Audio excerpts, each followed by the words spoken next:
Protestants can get married in front of a justice of the peace, in front of a judge, in front of anyone who is commissioned by the civil authority, as long as there are the two witnesses. So, interesting. The church does not recognize, however, the so-called marriage of divorced, baptized non-Catholics whose previous partners are still alive. Such unions are sinful and are still invalid marriages. So two non-Catholics have gotten married, then they get their divorce, they both go get married again. Those second and third and fourth marriages are all invalid. And sometimes it's kind of frightening when you, well, it's always frightening when you hear about that happening, especially some very famous actor or actress that you really thought was a wonderful actor or actress. And so-and-so divorced, now is on his fifth marriage. Oh my gosh, fifth marriage. That poor man or that poor woman is not going to make it. That's the word of God, right? They can't be saved with adultery. Wow. So we got it pretty hard for people who are in that state.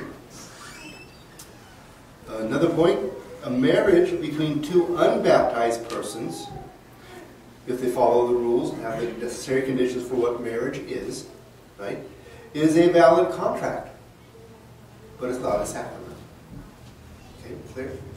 It's a valid contract, but not a sacrament. And because it is a valid marriage, the words are the same, right? Till death do us part, which means it's still indissoluble. So if they were to get divorced, their marriage would still be valid, and then their subsequent marriages would all be invalid, all be adulterous. So that would be a sinful union. Now, another point here. In the case of a marriage between two unbaptized persons, if one were later converted and baptized in the Catholic Church, the marriage perhaps could be dissolved by the Pauline privilege. That means the privilege that St. Paul promulgated in his epistle, when he said, well, here are the conditions. If the unbaptized party refuses to live with the Catholic, so she converts, or he converts, and the other non-Catholic says, I'm not going to live with you anymore, I can't stand the Catholic Church, or any Christian, any religion. Well then, right? Or if the unbaptized person refuses to dwell peacefully with the Catholic, or if the unbaptized person refuses to allow the Catholic to practice his or her faith, right?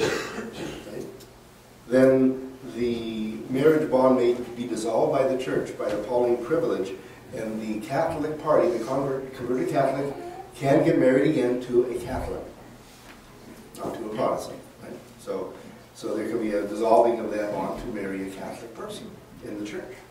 This is what St. Paul says.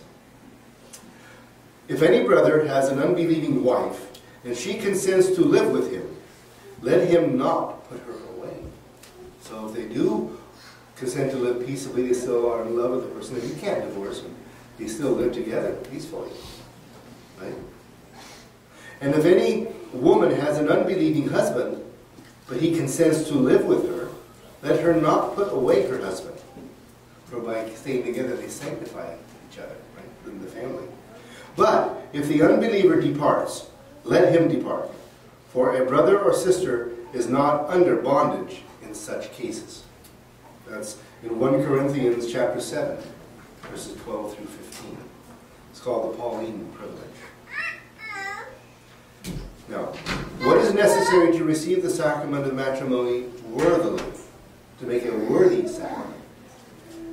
Well, so in other words, let's say a man and a woman want to get married, so they have their preparation by father. The day of the wedding comes and they're there, and the ceremony is beginning. But let's say the man or the